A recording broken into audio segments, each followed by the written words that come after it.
नमस्कार, welcome to भूगोलशाला। मैं पूनम यादव। आज की क्लास में आप सभी का स्वागत है। और आज की क्लास में हम रीजनल ऑर्गेनाइजेशन या क्षेत्रीय संगठन के बारे में डिस्कस करेंगे। तो regional organization SAARC, ASEAN, BRICS, SCO, World Economic Forum या यूरोपियन यूनियन के बारे में हम काफी बार पढ़ चुके हैं। तो जिस प्रकार से इकोनॉमिक एक संघ होता है, उसी प्रकार से राजनीतिक संघ या कोई पर्यावरणीय मुद्दों को लेकर के ये सभी संगठन जो देशों के आपस में बने हुए हैं, ये निर्णय स्थापित करते हैं। तो क्षेत्रीय संगठन आमतौर पर उन सदस्य देशों से बने होते हैं जो समान भौगोलिक स्थिति रखते हैं, समान सांस्कृतिक विशेषता रखते हैं, राजनीतिक संबद्धताएं साझा करते हैं। तभी उनके विचार मिलते हैं, तभी वो एक प्रभावी निर्णय ले सकते हैं। क्योंकि जिन मुद्दों पर वो बात करना चाहते हैं वो किसी एक भौगोलिक इकाई में, एक सांस्कृतिक क्षेत्र में उत्पन्न होती है, और ये संगठन अंतरराष्ट्रीय समझौतों के माध्यम से स्थापित किए गए हैं। Good evening student.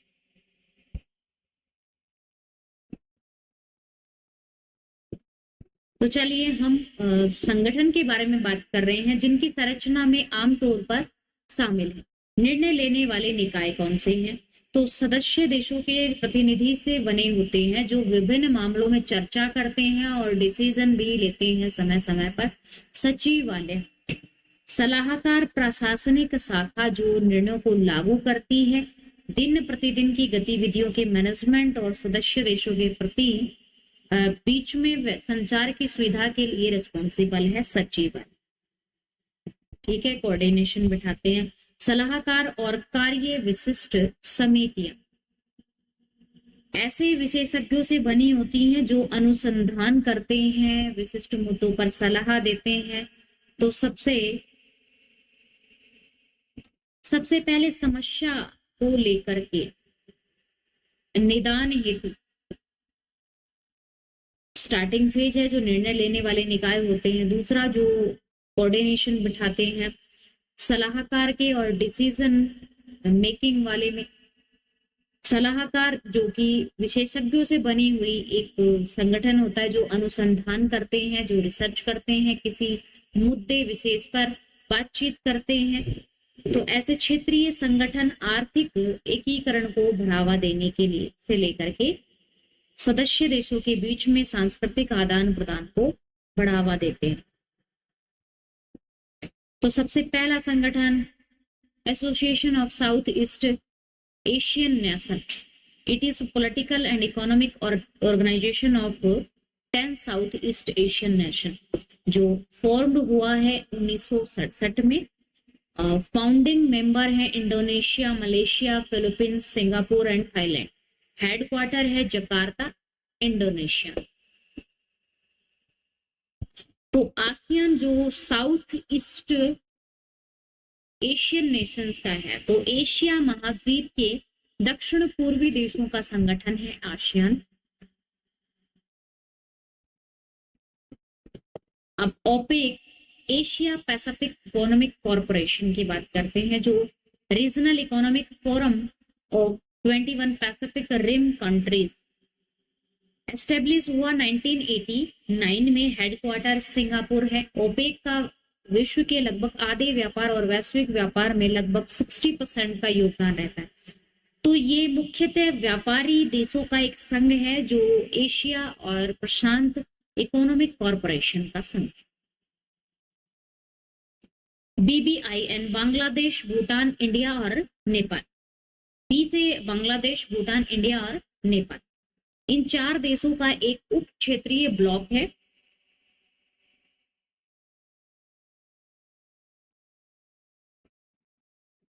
इसका उद्देश्य जल संसाधन प्रबंधन, बिजली की कनेक्टिविटी, परिवहन और बुनियादी ढांचे जैसे चतुर्भुज समझौतों को तैयार करना और लागू करना और समीक्षा करना शामिल है।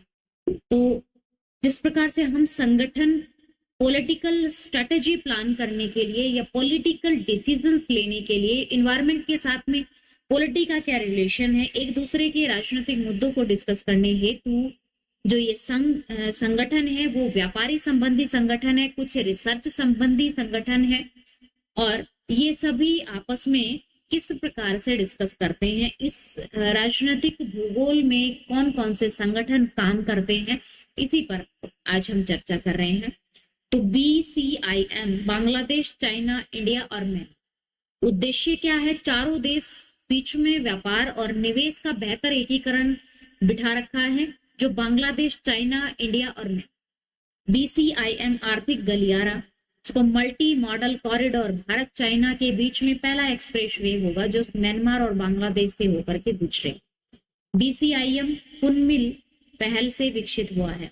तो इस प्रकार से जो ये ऑर्गेनाइजेशन बनते हैं, जो ये कॉरपोरेशन बनते हैं, ये अपनी आर्थिक निधि से समान रूप से बंटवारा या फिर अपनी कोई पार्टीशन डिसाइड करते हैं, जिसके चलते एक देश अपनी कुछ आर्थिक आवश्यकताओं के चलते अपने आसपास के क्षेत्र के साथ में मेल बनाते हैं। बिम्स्टेक, जिसको हम कहते हैं बे ऑफ बंगाल, जो कि अंतरराष्ट्रीय संगठन है जिसमें दक्षिणी एशिया और दक्षिण पूर्वी एशिया के देशों का एक समूह शामिल है। तो एस्टेब्लिश हुआ 1997 में बैंकॉक में। बांग्लादेश, भारत, श्रीलंका, थाईलैंड संस्थापक सदस्य थे। अब इसके सदस्य 7 हो चुके हैं और हेडक्वार्टर ढाका है बांग्लादेश में। ब्रिक्स क्या है? BRICS Brazil, Russia, India, China, south Africa.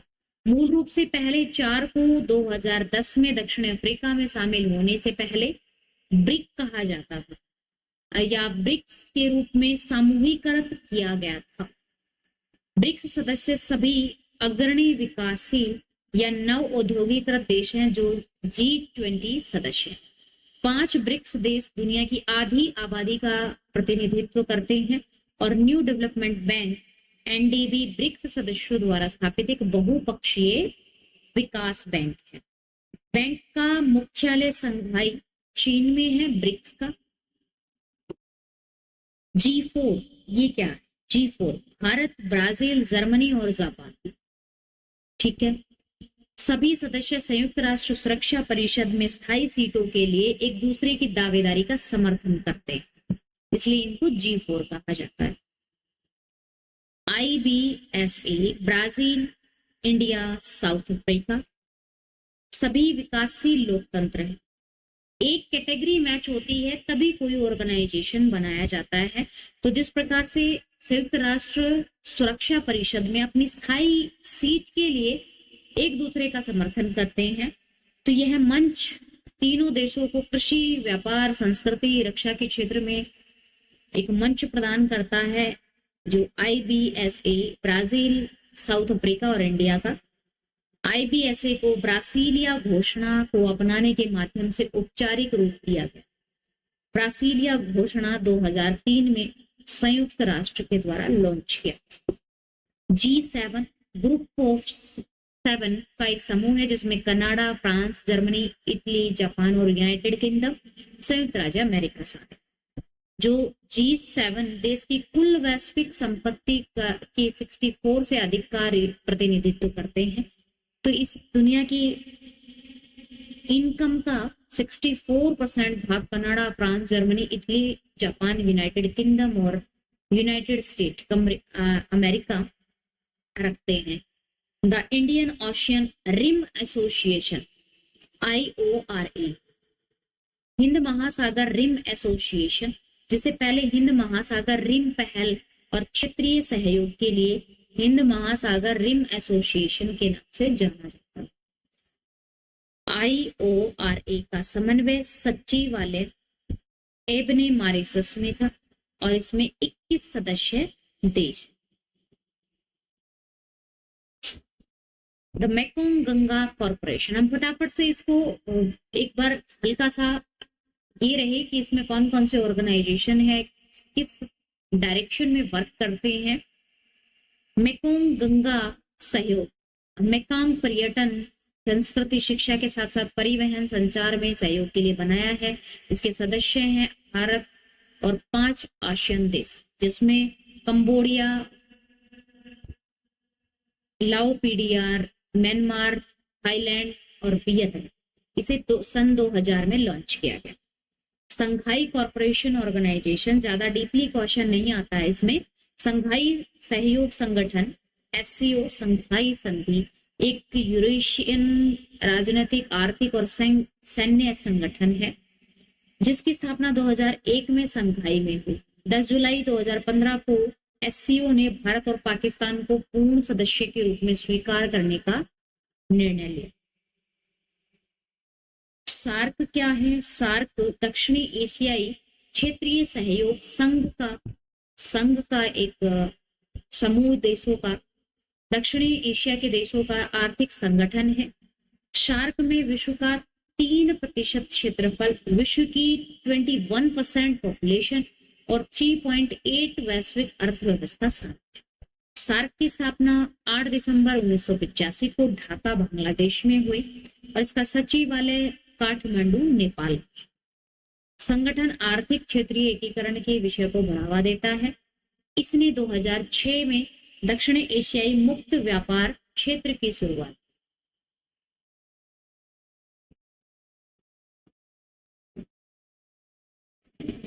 OECD organisation for economic corporation and development के लिए एक संघ है। आर्थिक सहयोग विकास के लिए 35 सदस्य देशों वाला एक अंतर सरकारी आर्थिक संगठन, जिसके संगठन की स्थापना 1960 में हुई विश्व व्यापार को प्रोत्साहित करने के लिए। OECD मिशन ऐसी नीतियों को बढ़ावा देता है जो दुनिया भर के लोगों की आर्थिक सामाजिक भलाई की में सुधार करेगी। अब G20 या ग्रुप ऑफ 20 प्रमुख अर्थव्यवस्थाओं की सरकार और केंद्रीय बैंक गवर्नर के लिए एक अंतर्राष्ट्रीय मंच है। इसकी स्थापना 1999 में आर्थिक वित्तीय स्थिरता को बढ़ावा देने के लिए, नीतिगत मुद्दों के अध्ययन और समीक्षा के लिए की गई। G20 सदस्यता में दुनिया की बड़ी उन्नत और उभरती अर्थव्यवस्थाओं का मिश्रण है जो दुनिया की लगभग 2/3 आबादी, 85% वैश्विक सकल घरेलू उत्पाद और 75% से अधिक वैश्विक व्यापार का प्रतिनिधित्व करता है। ऐसे देशों का 20 देशों का संगठन G20। Organisation of petroleum exporting countries OPEC, जो तेल उत्पादक राष्ट्र हैं, 13 देशों का ये संगठन है और इसमें 1960 में बगदाद में पहले 5 सदस्य देश थे, ईरान, इराक, कुवैत, सऊदी अरब और वेनेजुएला द्वारा स्थापना की गई। 1965 से इसका मुख्यालय ऑस्ट्रिया की राजधानी वियना में। वैश्विक तेल उत्पादक का अनुमानित 42 और दुनिया के तेल भंडार का 73% हिस्सा इन्हीं 13 देशों के पास है, जिससे ओपेक को वैश्विक तेल की कीमतों पर एक बड़ा प्रभाव भी मिलता है। नेक्स्ट देखिए, इंटरनेशनल इकोनॉमिक एसोसिएशन आईईए की स्थापना 1950 में यूनेस्को ने सामाजिक विज्ञान विभाग की प्रेरणा से एक गैर सरकारी संगठन के रूप में की। अपने निर्माण के बाद इसने यूनेस्को के माध्यम से सूचना और परामर्शात्मक संबंध बनाए रखे। 1973 में आर्थिक सामाजिक परिषद संघ के सदस्य बने, ठीक है, जो कि अंतरराष्ट्रीय चरित्र के प्रकाशनों के माध्यम से दुनिया के विभिन्न हिस्सों में अर्थशास्त्री के बीच में व्यक्तिगत संघर्ष और संपर्क और आपसी समझ को बढ़ावा देना उद्देश्य है। International organisation for migration IOM सितंबर 2016 तक संयुक्त राष्ट्र एक संबंधित संगठन बन गया, जिसका मुख्य हेडक्वार्टर है वो जिनेवा, स्विट्जरलैंड में है। IOM प्रवासन क्षेत्र में अंतर सरकारी संगठन है जिसमें मानव के व्यवस्थित प्रवासन को बढ़ावा देने के लिए ये संगठन समर्पित है। Financial action task force FATF, financial action task force की स्थापना 1989 में पश्चिमी G7 देशों के द्वारा की गई थी। मुख्यालय है पेरिस में और इसका मेन उद्देश्य मनी लॉन्ड्रिंग के ऊपर मॉनिटरिंग करना, आतंकवाद को वित्त पोषित पोषण और अंतरराष्ट्रीय वित्तीय प्रणाली की अखंडता के लिए अन्य संबंधित खतरों से निपटने के लिए मानक निर्धारित करना, कानून, नियामक और परिचालन उपायों के प्रभावी कार्यान्वयन को बढ़ावा देना है। नेक्स्ट देखिए, इंटरनेशनल एनर्जी एजेंसी IEA 1974 में स्थापित हुई और देशों को 1973 के संकट जैसे तेल की आपूर्ति में बड़े व्यवधानों के लिए सामूहिक प्रतिक्रिया का कोऑर्डिनेशन में मदद करने के लिए डिजाइन किया गया था। सदस्य हैं, वर्तमान में इसके 30 देश सदस्य हैं और भारत IAE का सहयोगी सदस्य है। मुख्यालय पेरिस, फ्रांस में है और प्रकाशन विश्व ऊर्जा आउटलुक रिपोर्ट करते। इन सब क्षेत्रीय और अंतरराष्ट्रीय संगठन का क्या उद्देश्य है? तो सबसे पहला है राजनीतिक सहयोग होता है। क्षेत्रीय संगठन का लक्ष्य राजनीतिक संवाद को बढ़ाना है, ठीक है। पॉलिटिकल जो टॉक होती है आपसी में, और संघर्ष समाधान, मानव अधिकार के नहीं, दो देशों के बीच में कोई आपस में राजनीतिक मुद्दा है तो अन्य देश उनके बीच में बैठ के बीच बचाव और उनका समाधान कर देते हैं। तो सदस्य राष्ट्रों के बीच कूटनीति को सुविधाजनक बनाते हैं। आर्थिक एकीकरण होता है जिससे निवेश के लिए एक राष्ट्र के लिए ऐसा वातावरण विकसित हो जाता है कि मुक्त व्यापार क्षेत्र, आम बाजारों तक, सीमा शुल्क संघों की स्थापना या एक दूसरे की आर्थिक हेल्प तक हो जाती है। सुरक्षा वृद्धि, क्षेत्रीय संगठन, अब कोई एक अकेला राष्ट्र है, उसके ऊपर कोई दूसरा राष्ट्र जियोपॉलिटिक्स स्ट्रेटेजी प्लान करे तो संगठन में अगर कोई राष्ट्र है तो उस राष्ट्र की बीच विश्वास को बढ़ावा देकर साझा सुरक्षा खतरों को संबोधित करके, निरस्त्रीकरण पहल को लागू करके संयुक्त शांति स्थापना अभियानों का समन्वय क्षेत्रीय शांति और स्थिरता बनाए रखने में योगदान दे सकते हैं। सामाजिक और पर्यावरणीय सहयोग मिलता है तो संगठन शिक्षा, संस्कृति, स्वास्थ्य, प्रौद्योगिकी, पर्यावरणीय स्थिरता जैसे क्षेत्रों में भी योगदान को बढ़ावा देते हैं। तो जिससे सदस्य देशों को सामाजिक और पारिस्थितिक चुनाव के लिए साझा समाधान विकसित करने में मदद मिलती है, ठीक है। जिस प्रकार से आप रणनीति प्लान करते हैं और उसमें सामाजिक और पर्यावरणीय मुद्दों पर वर्क कर रहे हैं तो उसी समय दूसरा राष्ट्र जो आपका संगठन में साथ है तो वो काम करते हैं। अब वैश्विक प्रभाव, क्षेत्रीय संगठन अपने सदस्य देशों को अंतर्राष्ट्रीय मंच और वार्ताओं में एकीकृत आवाज प्रदान करके वैश्विक स्थिति को ऊपर उठा सकते हैं, जिससे वैश्विक नीति आकार देने में प्रभाव उत्पन्न करती है।